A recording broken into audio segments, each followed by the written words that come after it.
नमस्ते बच्चों। ठाणे महानगर पालिका के वर्चुअल क्लासरूम में आप सभी बच्चों का स्वागत है। आज हम दूसरी इकाई की सिंधु का जल ये जो कविता है अशोक चक्रधर जी ने ये लिखी है। 9वीं कक्षा की कविता है ये, इसका हम अध्ययन करेंगे।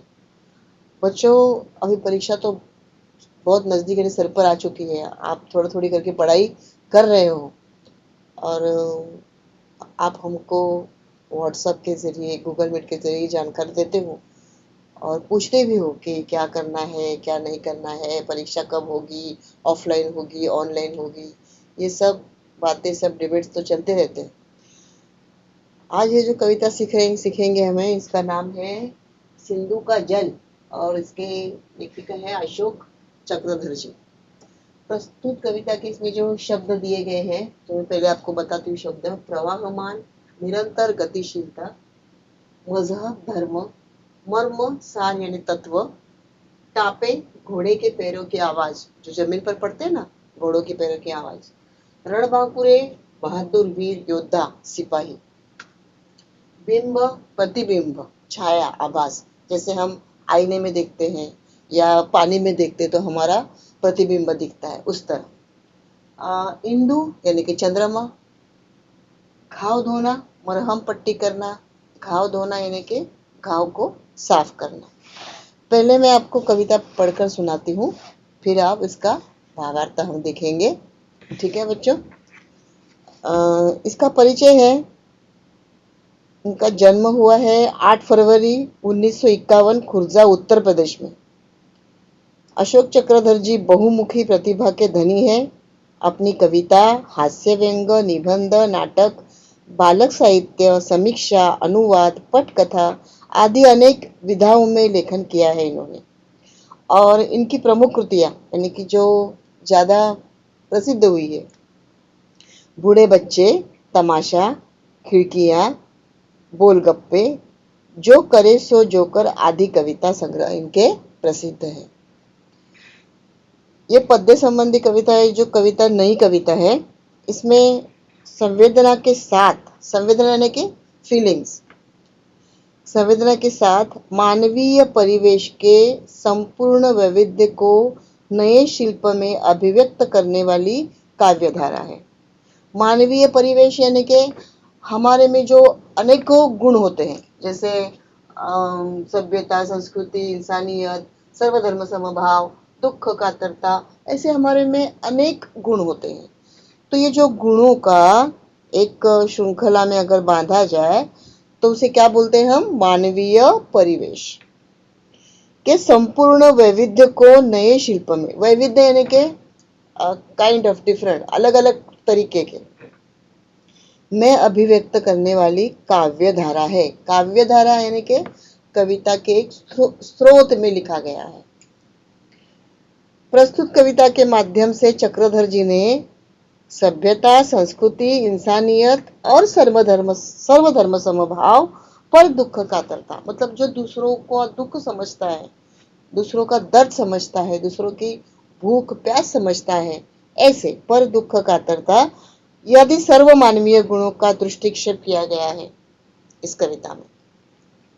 देखो बच्चों, अभी नदी के जल प्रदूषण पर आपको तो हम लोगों ने काफी निबंध भी लिखा है, चर्चा भी की है। तो जल प्रदूषण नदी में कैसे होता है, किस तरह होता है ना? लोग कपड़े धोते हैं, गाड़ी मोटर धोते हैं, अपने घर के बर्तन धोते हैं, स्नान करते हैं, और जो छोटे छोटे गाय बकरे भैंस होते हैं उनको भी जाके स्नान कराते हैं। तो इन सबों से कंपनी का जो पानी होता है खराब रासायनिक, वो भी नदी में छोड़ते हैं। तो ये सब करने से नदी का जल प्रदूषण हो जाता है। आपको तो काफी नदियों के नाम मालूम है, आप भूगोल पढ़ते हो। तो कौन सी नदी, उसका उगम स्थान क्या है, कहाँ से है और कहाँ पर से वो कहाँ तक बहती है, उसका मैंने एक आपको स्वाध्याय में एक प्रश्न बना के दिया है। आप इस वीडियो के आखिर में देखो, आपको उसका आंसर मिल जाएगा। देखो, मैं आपको पहले कविता पढ़कर सुनाती हूँ। सतत प्रवाहमान जीवन की पहचान, मैं एक गीली हलचल हूँ, मेरे स्वर में कल कल है, मैं जल हूँ, सिंधु यानी धरती पर सभ्यताओं का आदि बिंदु। मेरे ही किनारे पर संस्कृतियों ने सांस ली, मेरे ही तटों पर इंसानियत के यज्ञ हुए। गति कभी मंद न हुई मेरी, गति में चंचल पर भावना में अचल हूँ। मैं सिंधु नदी का पावन जल हूँ। मैं नहाने वाले से नहीं पूछता उसकी जात, उसका मजहब, उसका धर्म। मैं तो बस जानता हूँ जीवन का मर्म। वो लहरें जो सहसा उछलती है, सदा जिंदगी की ओर मचलती है। प्यास बुझाने से पहले मैं नहीं पूछता दोस्त है या दुश्मन। मैल हटाने से पहले मैं नहीं पूछता मुस्लिम है या हिंदुअन। मैं तो सबका हूँ और जी भर के लिए छोटी छोटी सांस्कृतिक नदियां दौड़ी दौड़ी आती है। मुझ में सभ्यताएं समाती है, घुल मिल जाती है, लेकिन क्या बताऊं और कैसे कहूं। कभी कभी बहता हुआ आता है लहू, जब मेरे घाटों पर खनकती है तलवारें, गूंजती है टापे, गरजती है तोपे। होते हैं धमाके और शहीद होते हैं रण बांकुरे बांके। तब भी मैं नहीं पूछता कि वे थे कहाँ के। मैं नहीं देखता कि वे यहाँ के हैं कि वहाँ के। मैं तो सबके घाव धोता हूँ, विधवा की आंखों में आंसू बनकर मैं ही तो रोता हूँ। ऐसे बहू या वैसे, ऐसे बहू या वैसे, प्यारे मनुष्य बताऊं कैसे। मैं सिंधु, मैं बिंदु है, बिंदु में ही सिंधु है। लहराते बिंबों में झिलमिलाता इंदु हूँ। अभी हम इस कविता का भावार्थ देखेंगे। देखो इस स्क्रीन पर देखो, चार सिंधु का जल अशोक चक्रवर्ती ने लिखा है। इसमें लिखा है पद्य संबंधी संवेदना के साथ मानवीय परिवेश के संपूर्ण वैविध्य को नए शिल्प अभिव्यक्त करने वाली काव्य धारा है। प्रस्तुत कविता के माध्यम से चक्रधर जी ने सभ्यता, संस्कृति, इंसानियत, सर्वधर्म समभाव, पर दुख कातरता आदि मानवीय दृष्टि का दृष्टिशोध किया गया है। बिंदु देखो उस जल में किस तरह से बिंदु का एक टिपका दिखाया है कि उसमें बूंद बूंद से भरती है गागर। इस तरह से जैसे आपने वो गाना सुना होगा कि उसमें कहा गया है नदियों के बारे में, आई पर्वतों की धारा, आई ढूंढने किनारा, बड़ी दूर से इनको सहारा चाहिए, कोई हमारा चाहिए। तो ये नदियां से, पर्वतों से जब पानी निकलता है तो वो नदियों में जाके मिलता है। तो इस तरह से कवि कहते हैं कि ये जो निरंतर बहने की जो धाराएं हैं, काव्य धारा है, वो इस कविता में आपको दिखाई देगी।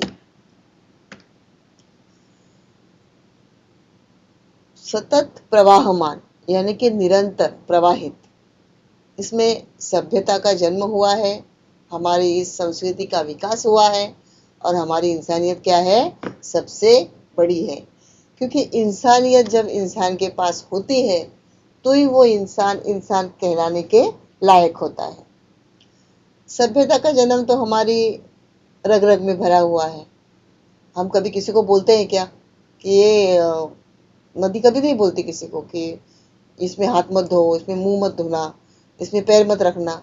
वो तो निरंतर बहते जाती है। उसमें कितने कंकड़, कितने पत्थर, कितना लहू, कितनी गंदगी बहती जाती है। वो दूसरों को जीवन समर्पित करती है और जीवन जीने का सलीका सिखाती है। कौन? नदी। क्योंकि उसका जल सतत प्रवाहमान होता है। जीवन की पहचान, इसी से तो हम हमारे जीवन की पहचान होती है। मैं एक गीली हलचल हूँ। गीली यानी कि मराठी में हम बोलते हैं कि ओली। भीगी हुई। मेरे स्वर में कलकल है। आपने कभी नदी की आवाज सुनी होगी, कहीं पर आप पिकनिक गए होंगे या जाते होंगे, या टीवी पर कोई फिल्म देखी होगी। एक दो फिल्म के तो नाम ऐसा है कि एक हिंदुस्तान फिल्म है, दूसरा है एक राम तेरी गंगा मैली फिल्म है। उसमें नदियों के पानी की आवाज काफी दिखाई हुई है। एक हकीकत फिल्म है उसमें एक, तो अगर आप देखोगे उसमें किस तरह से नदी का पानी बहता है। एक और एक है पुरानी फिल्म मधुमती, उसमें भी नदी जब बहती है तो उस वो पानी की आवाज किस तरह से दिखाई है, आप फील कर सकते हो, महसूस कर सकते हो। तो नदी कहती है, मैं एक गीली हलचल हूँ, मेरे स्वर में कलकल है। मैं जल हूँ, सिंधु यानी धरती पर सभ्यताओं का आदि बिंदु हूँ। बूंद मतलब मेरी एक एक बूंद में सभ्यता भरी हुई है, एक अच्छा आचरण भरा हुआ है। अगर आपकी गंदगी भी है तो मैं उसको साफ करती हूँ। कहते हैं कि इसके बूंदों में है किनारा, इसके लहरों में है जीवन, आई स्वर्ग से है धारा, इतनी है ये पावन। इस तरह से तो कहते हैं कि मेरे हर एक बूंद बूंद में क्या है, आदि बिंदु। आदि बिंदु यानी कि इस नदी का जहां से उगम हुआ है, जहां से शुरुआत हुई है, तो वहां से लेकर जब मैं तालाब बनी, तालाब से फिर मैं नदी बनी, और नदी से मेरा जल स्रोत बह रहा है। तो बूंद बूंद से नदी बनी और जल जल से प्रवाहित हुई। मेरे ही किनारों पर संस्कृतियों ने सांस ली। मतलब आदि कालों से लेकर, जहां तभी दुनिया में कोई प्रगति नहीं हुई थी, उस वक्त लोग अनाज खाने के लिए नदी के किनारे ही रहते थे। क्यों? क्योंकि उनको पानी तो पीने को मिलता था, कपड़े धोने के लिए, स्नान वान करने के लिए, साफ सफाई करने के लिए पानी मिलता था, पेड़ पौधे उगाने के लिए, अनाज उगाने के लिए पानी मिलता था। तो नदी के किनारे ही बस्तियां बसी जाती थी, नदी के तट पर। तो कवि कहते हैं कि ये जो जल है, ये जो नदी है, मेरे ही किनारों पर संस्कृतियों ने सांस ली, मेरे ही तटों पर इंसानियत के यज्ञ हुए। यज्ञ यानी कि हम देखो, जब कभी भी कोई यज्ञ करते हैं या कोई होम हवन करते हैं, यज्ञ होम हवन, तो वो नदी के किनारे करते हैं। और जब वो पूर्णतः ठंडा हो जाता है यज्ञ, उसकी जो राख है वो हम कहाँ बहाते हैं, नदी में बहाते हैं, जल में बहाते हैं। क्यों बहाते हैं? क्योंकि जो कुछ भी बुरी शक्ति है, उसका जो कुछ भी बुरा तत्व है या बुरा मर्म है, बुरी एक ऐसी शक्ति है कि जो जिसको हमने जला दी है उस शक्ति को, तो उसको कहाँ पर फेंके? तो पानी में बहा देते हैं। तो इस तरह से लेखक कहते हैं कि मेरे ही किनारे पर संस्कृतियों ने सांस ली, यानी कि सब लोक संख्या, लोक वस्ती कहाँ पर हुई? नदी के किनारे। आप जब भूगोल पढ़ते हो तो देखो, उसमें लिखा होता है कि लोक वस्ती, तो लोक वस्ती में लिखा जाता है कि वहां की लोक वस्ती कैसी है, कहाँ पर है, वहां पर क्यों बसे हुए लोग हैं, उनको वहां पर क्या मिलता है। तो आप जान जाओगे कि लोक संख्या और लोक वस्ती, जो भूगोल के विषय में आपको पढ़ाते हैं, तो आप देखो, कोई भी आप पाठ खोलो तो देखो आप, मान लो उसमें अगर आपको ऐसा दिखा है बांग्लादेश, तो बांग्लादेश में जो लोक संख्या है, लोक वस्ती है, तो वो क्यों है, कैसे है, कहाँ पर है? तो वो नदी के किनारे है तो क्यों है, वहां पर उनको क्या मिलता है, वहां का हवामान कैसा है, ये आपको वहां पर जानकारी प्राप्त होगी। तो इसी तरह लेखक ने कहा है, संस्कृतियों ने सांस ली, मेरे ही तटों पर इंसानियत के यज्ञ हुए, गति कभी मंद न हुई मेरी, गति में चंचल, चंचल यानी के स्थिर नहीं होता। मेरी गति कैसी है? चंचल, मैं लहराती हूँ, मैं लहराती बलखाती चलती हूँ, मैं कल कल कल कल कल कल कल कल करके बहती हूँ। इस तरह से नदी का जल आवाज करता है। पर भावना में अचल हूँ। देखो, आपको परीक्षा में चंचल और अचल ये विरुद्ध शब्द पूछा जाएगा एक गुण के लिए, तो इसको थोड़ा ध्यान में रखो। गति में चंचल पर भावना में अचल हूँ। क्या बोलते हैं वो? कि मेरी भावना कैसी है, अचल है, दृढ़ है, स्थिर है। मैं अपने निर्णय के साथ कभी पीछे नहीं हटती। इसलिए कवि कहते हैं, अशोक चक्रधर जी क्या बोलते हैं आपको, कि मेरे ही तटों पर इंसानियत के यज्ञ हुए, कभी गति मंद न हुई मेरी, गति में चंचल पर भावना में अचल हूं। चंचल यानी कि स्थिर नहीं होना, अचल यानी कि स्थिर, दृढ़ रहना। ठीक है बच्चों, आगे देखते हैं। चलो,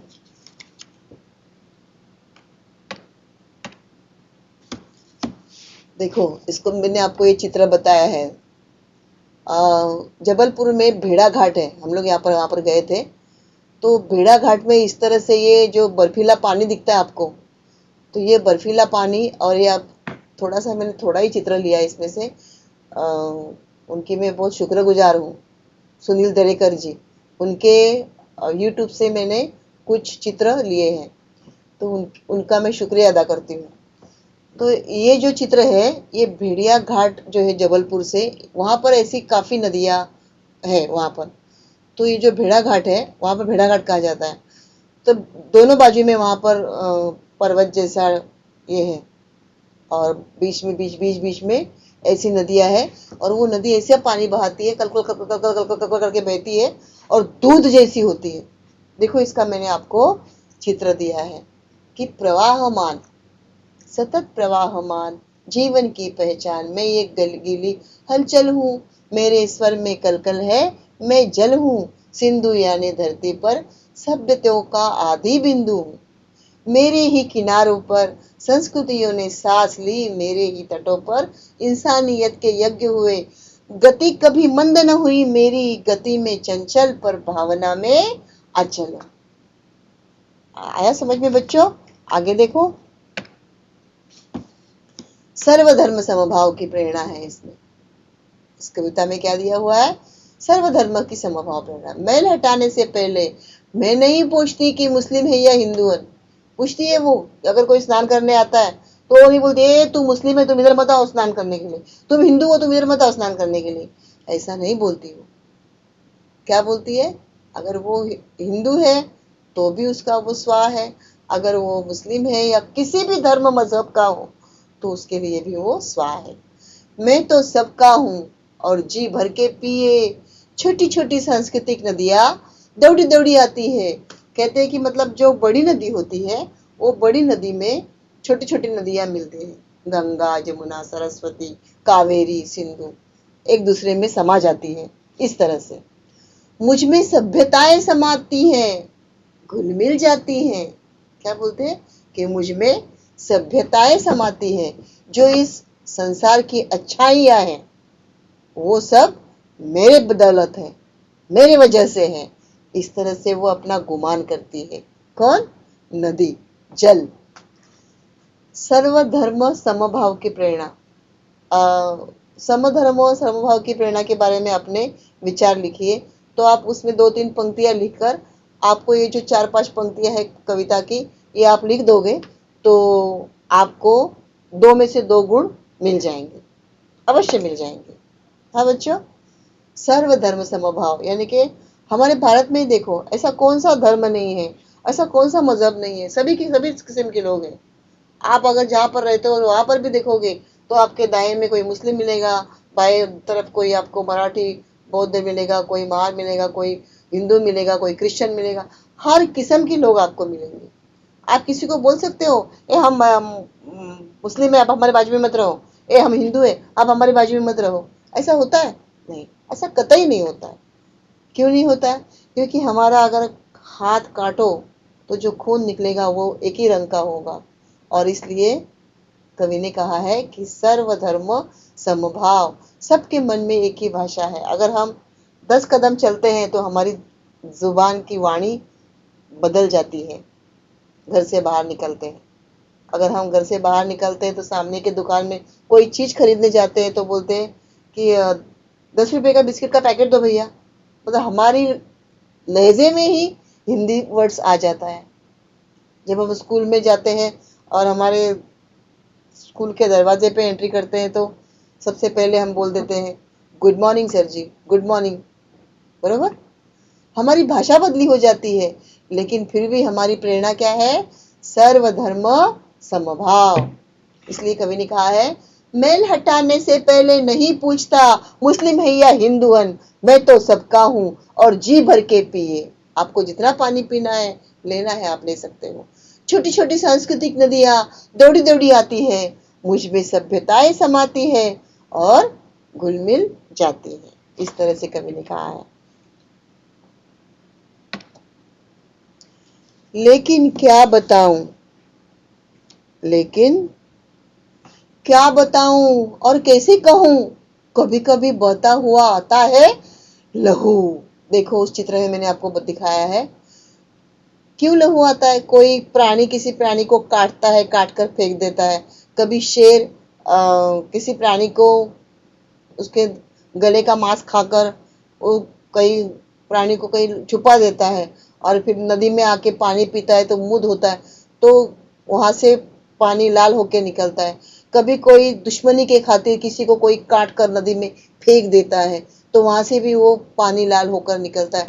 तो कवि का दिल दर्द, देखो बच्चों, इस पंक्ति में कवि का दिल में दर्द कितना है ये दिखाया गया है।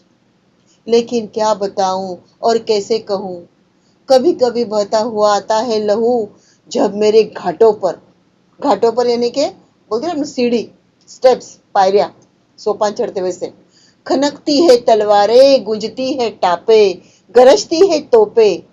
खनकती तलवार यानी के एक दूसरे से लड़ाई करते हैं। गूंजती है टापे यानी के घोड़ों की जमीन की टापे पर आवाज, टापे घोड़े के पैरों की आवाज, जो जमीन पर जब घोड़ा चलता है तो उसकी जो आवाजें आती है, टगड़क टगड़क टगड़क टगड़क टगड़क, इस तरह से। गरजती है तोपे, तोपे यानी के, तोपे यानी क्या? गरजती है तोपे, जो सीमा पर तोप डांगते हैं ना, गोलियां बारूद चलाते हैं, उस तरह से। होते हैं धमाके, क्या होता है वहां पर? शोर शराबा, बहुत बड़ा धमाका होता है। और शहीद होते हैं कौन?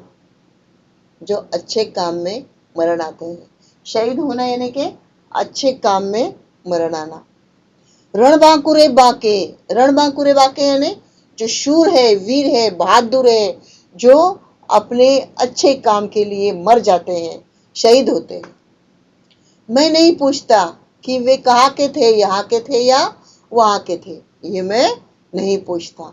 इसलिए लेखक कहते हैं कि लेकिन क्या बताऊं और कैसे कहूं, कभी कभी बहता हुआ आता है लहू, जब मेरे घाटों पर खनकती है तलवारें और गूंजती है टापे, गरजती है तोपे, होते हैं धमाके और शहीद होते हैं अच्छे काम में मरण आने वाले। रणबांकुरे बाके यानी कि शूरवीर बहादुर।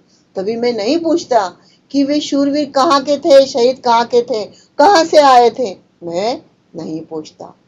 मैं नहीं देखता कि वे कहाँ के हैं, कि वे कहाँ से आए हैं, यहाँ के हैं कि वहां के हैं, नहीं देखता। मैं तो सबके घाव धोता हूँ। क्या बोलती है? मैं तो सबके घाव धोना यानी कि मरहम पट्टी करना, मरहम पट्टी करना, घाव को साफ करना। हाँ, मैं तो सबके घाव धोता हूँ, विधवा की आंखों में आंसू बनकर ही तो मैं रहता हूँ। जब उसका पति गुजर जाता है, मर जाता है, उसको विधवा कहते हैं, तो विधवा की आंखों में जो पानी झरता है, वो पानी भी तो मैं ही हूं। बराबर? ऐसे बहूं या वैसे, मतलब मैं किस तरह से लहरों से बहती चली जाऊं, ऐसे बहूं या वैसे बहूं। प्यारे मनुष्यों बताओ, मैं सिंधु में बिंदु हूं, बिंदु में सिंधु हूं। क्या बोल रहे हो? कि बूंद बूंद से नदी बनती है। क्या बोल रहे हैं? मैंने आपको शुरुआत में बताया था अभी कि बूंद बूंद में नदी बनती है। तो बोल रही है कि ऐसे बहूं या वैसे बहूं, प्यारे मनुष्य बताओ, मैं सिंधु में बिंदु हूं, बूंद, बिंदु यानी के बूंद, बिंदु में सिंधु हूं, बूंद बूंद से नदी बनती है। इसलिए कहा है कि मैं बिंदु में सिंधु हूं। बूंद बूंद से ही बनती है ना, जब पानी बरसता है तो जहां से उस नदी का उगम होता है वहां से वो थोड़े थोड़े करके तो आगे चलती है। लहराते बिंबों में झिलमिलाता हूं, लहराते बिंबों में झिलमिलाता इंदु हूं। इंदु यानी के चंद्रमा, इंदु। जिस तरह से समझो आसमान में पूरी नीला सा छाया हुआ है और इतना बड़ा चंद्रमा आसमान का, वो चंद्रमा जब आप नदी में देखोगे तो उसकी छाया, उसका आभास आपको नदी में दिखाई देगा। और जब आप वो नदी में देखोगे तो आपको ऐसा महसूस होगा, वो जो बिंब, बिंब यानी के प्रतिबिंब, छाया, वो आप देखोगे। तो इसलिए कवि कहता है कि मैं नहीं देखता कि वो यहाँ के हैं कि वहां के हैं, मैं तो सबके घाव धोता हूँ। विधवा की आंखों में मैं ही हूँ, आंसू बनकर मैं ही तो रहता हूँ। ऐसे बहू या वैसे बहू, प्यारे मनुष्य बताओ, मैं सिंधु में बिंदु हूँ और बिंदु में सिंधु हूँ, लेकिन लहराते बिंबों में झिलमिलाता इंदु हूँ। समझ में आया बच्चों? आगे देखो, ये देखो इतना बड़ा सागर है और आसमान में ये चंद्रमा है, बराबर। इसलिए कवि ने कहा है कि मैं सिंधु में बिंदु हूँ, बिंदु में सिंधु हूँ, लहराते बिंबों में झिलमिलाता इंदु हूँ। ये जो बिंदु, सिंधु, इंदु, ये जो लास्ट की पंक्तियां है, थोड़ा आप इसको बाहर कर लो, याद कर लो। और ये चित्र को भी, आप ये चित्र को आसानी से बना सकते हो। और आप जब आपको आएगा कि परीक्षा में 2 गुण के लिए कि आपको इस कविता की कौन सी पंक्तियां अच्छी लगी, क्यों अच्छी लगी, तो आपको क्या लिखना है? पहले तो ये कविता की पंक्तियां लिखनी है। उससे पहले आपको क्या लिखना है कि प्रस्तुत पंक्ति सिंधु का जल इस कविता से ली गई है।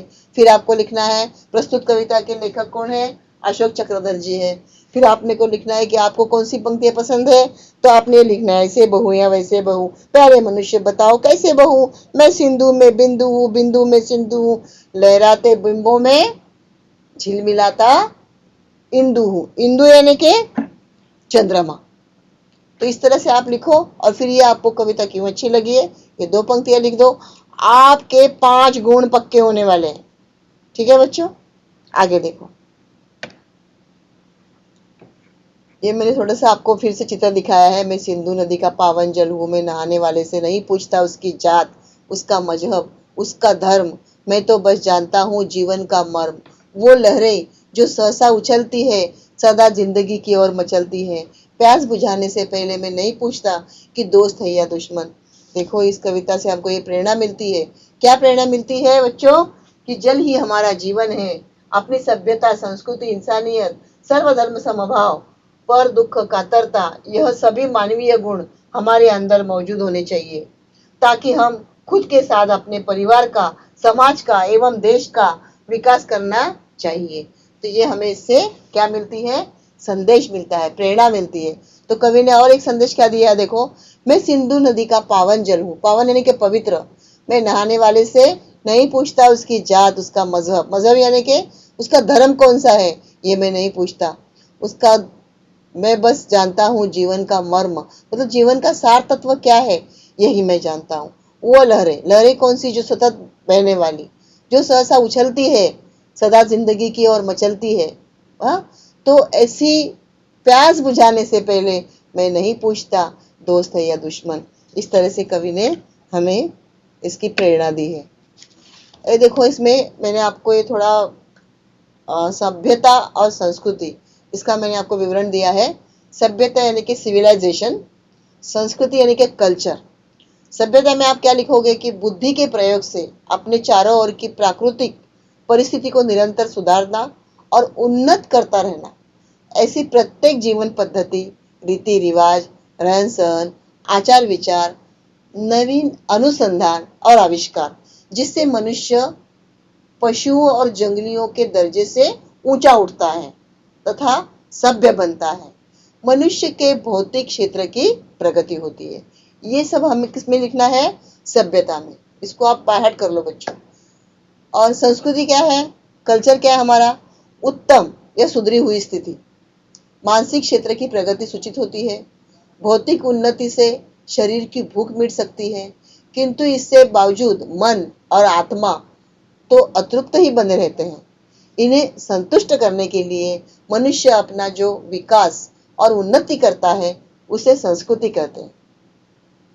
संस्कृति का एक पल्ला और भी है, जैसे हमारा रहन सहन, खान पान, हमारी सभ्यता, हम किस तरह से सामने से बातें करते हैं, हमारे जो पूर्वज हैं या हमारे माता पिता हैं हमारे बुजुर्ग हैं जिन्होंने हमें समाज में उठने का, बैठने का, चलने का, फिरने का, बात करने का तौर तरीका सिखाया है, बड़े बुजुर्गों का आदर करना सिखाया है।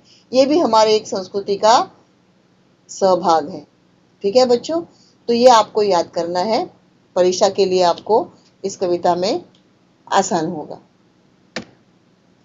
अभी आप स्वाध्याय देखिए, आपको आएगा परीक्षा में सूचना के अनुसार कृतियां कीजिए, आकृति पूर्ण कीजिए। प्राकृतिक जल स्रोत मतलब भौतिक प्राकृतिक जल स्रोत कहाँ कहाँ से आता है, तो हिमानी, झरना, झील, नदी, बराबर, यहाँ से पानी का स्रोत आता है।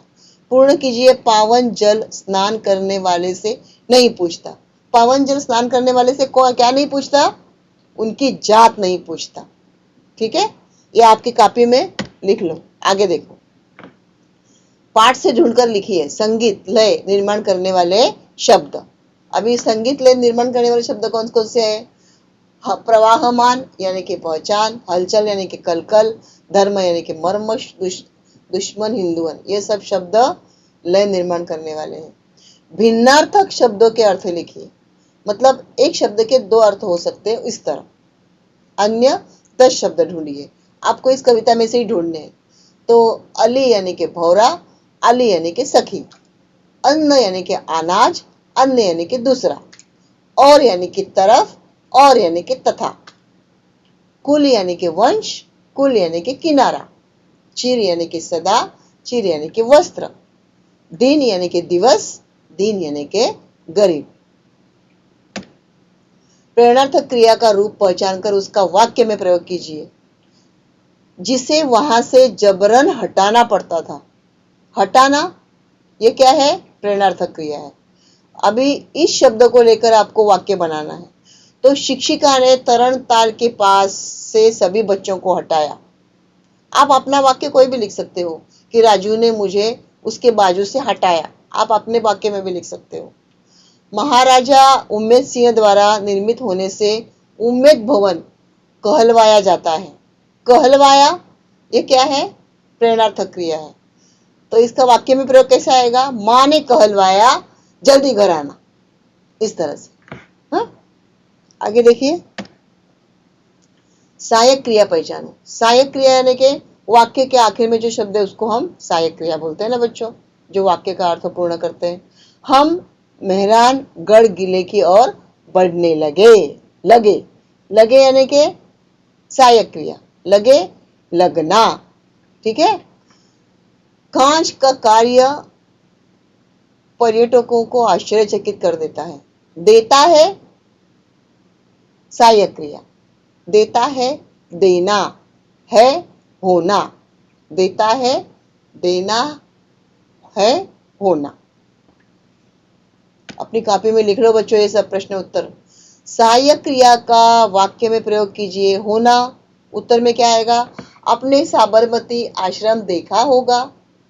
सहायक क्रिया है होना, उसका आपको क्या करना है? वाक्य में प्रयोग करना है। पढ़ना, इच्छा न होते हुए भी मुझे खाना खाना पड़ा। देखो शब्द देखो, इच्छा न होते हुए भी मुझे खाना मतलब अनाज, अन्न खाना पड़ा। आगे देखिए, रहना, पेट में दर्द होने के कारण मुन्ना सारी रात रो रहा था चाहिए, आगे रह गया शब्द। करना, अब हम छुट्टियों में रोज घूमने जाया करेंगे। ठीक है बच्चों, आगे देखो, भारत के मानचित्र में अलग अलग राज्यों में बहने वाली नदियों की जानकारी निम्न मुद्दों के आधार पर तालिका में लिखिए। मानचित्र में, मानचित्र यानी कि उसमें दिखाया गया है कि कौन सी नदी, उसका कौन सा उगम स्थान है, उगम स्थल है, वो कौन से राज्य में है, और उस बांध का, उस घाट का नाम क्या है। तो गंगा नदी कहाँ से उगम स्थल है? गंगोत्री, और उसका राज्य कौन सा है? उत्तराखंड, और उसका बांध का नाम क्या है? टिहरी। हाँ, सतलज नदी, इसका उगम स्थल कहाँ है? मानसरोवर, और राज्य कौन सा है? तिब्बत, तिबेट, और बांध का नाम क्या है? भांगड़ा नांगल। ये हिंदी में लिखा गया है, प्रोनाउंसिएशन बदली हुआ है, भाखड़ा नांगल बोलते हैं हम लोग मराठी में। सोन नदी, सोन नदी का उगम स्थल कहाँ है? अमरकंटक। और इसका राज्य किधर है?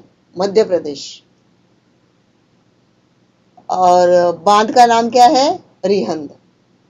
ठीक है बच्चों, ये थोड़ा ध्यान में रखो, आपको कविता का भावार्थ लिखते समय याद आए, काम में आएगा।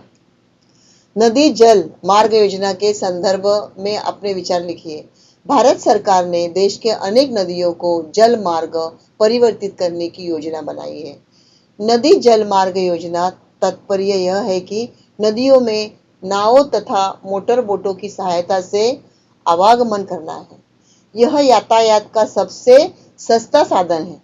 इसके लिए परिवहन मार्ग का निर्माण नहीं करना पड़ता, इसलिए सड़क और रेल परिवहन की तुलना में इसकी लागत बहुत कम है। देश में अभी तक केवल 5 जलमार्ग विकसित है। ये है गंगा, ब्रह्मपुत्र, पश्चिमी तटीय नहर काकीनाडा और पुडुचेरी नहर तथा पूर्वीय तटीय नहर। इन्हें राष्ट्रीय जलमार्ग का नाम दिया गया है। राष्ट्रीय जलमार्ग का नाम किसे दिया गया है?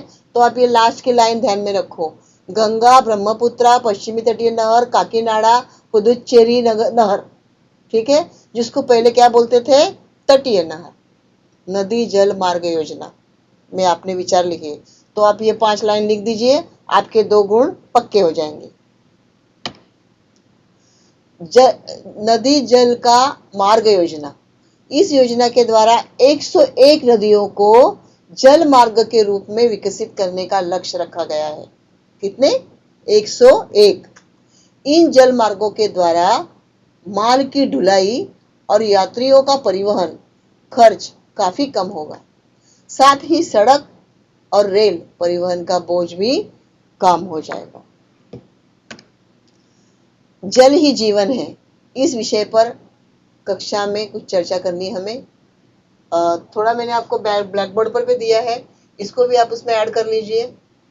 जल ही जीवन है, अपनी सभ्यता, संस्कृति, इंसानियत, सर्वधर्म समभाव, दुख कातरता, यह सभी मानवीय गुण हमारे अंदर होने चाहिए, ताकि हम खुद के साथ अपने परिवार का, समाज का एवं अपने देश का विकास करना अनिवार्य है, जरूरी है। जल ही जीवन है। जल हमारे जीवन में आवश्यक है और अनिवार्य स्थान है। इसके बिना किसी भी प्राणी का जीवन संभव नहीं है। इसलिए हमें जल का संरक्षण करना जरूरी है। उन उपायों को अमल में लाना चाहिए जिससे जल को सुरक्षित किया जा सके, जैसे वर्षा के जल को तालाबों, अन्य विकल्पों द्वारा संरक्षण करना चाहिए। अन्य विकल्पों द्वारा यानी कि दूसरे ओर की ओर से जल के अनावश्यक उपयोग पर रोक और जल के स्रोतों का संरक्षण आदि करना चाहिए। पीने का जल हमें निम्न स्रोतों से प्राप्त होता है, जैसे हैंडपंप, तालाब, नदियां द्वारा जल मिलता है। जल ही हमारा जीवन है और अभी हमें इसका बहुत ध्यान से संरक्षण करना चाहिए। अगर हमें प्यास लगती है, आधा ग्लास अगर हमें पानी पीना है तो पूरा ग्लास पानी भरकर हमें नहीं लेना है। आधा ही ग्लास लो, आधा ही पानी पियो। और अगर लगता है कि नहीं मुझे और आधे ग्लास की जरूरत है तो फिर से लेना, लेकिन पहले से ही पूरा ग्लास भर के वो आधा पानी फेंक मत देना। इस तरह से अगर एक इंसान ने ऐसा किया तो सोचो कितनी जनता है हमारे देश में, उतना पानी बच जाएगा। सरकार शासन हमें जब पानी छोड़ती है नल से, तो कभी कभी किसी के घर में नल चालू रहते हैं। सुबह जब किसी के घर में 5 बजे नल पानी आता है, नल में कभी 6 बजे आता है। कोई कोई लोग सोए रहते हैं और उनके घर का नल का स्रोत चालू रहता है, तो 5, 6, 7, 8 बजे वो लोग उठते हैं, तब तक 3 घंटा पानी बह जाता है। तो ऐसे जो लोग हैं उनको हम तो कुछ नहीं कर सकते, लेकिन उन्होंने, आप ऐसा मत करो, आप जो बच्चे सुन रहे हो आप ऐसा मत करो। आप सोने से पहले आपके घर के जो नल है उनको बंद किया करो। जब आप सुबह उठोगे तभी पानी चालू करो, नहीं तो आप घड़ी में अलार्म लगाओ कि बाबा 6 बजे पानी आने वाला है, तो 6 बजे के अलार्म लगाओ और उठो और नल चालू करो। ऐसे ही नल चालू करके मत रखो। ठीक है बच्चों? क्यों? क्योंकि जल ही जीवन है, जल ही हमारा अनिवार्य स्थान है, इसके बगैर हम जी नहीं सकते। ठीक है बच्चों? नमस्ते।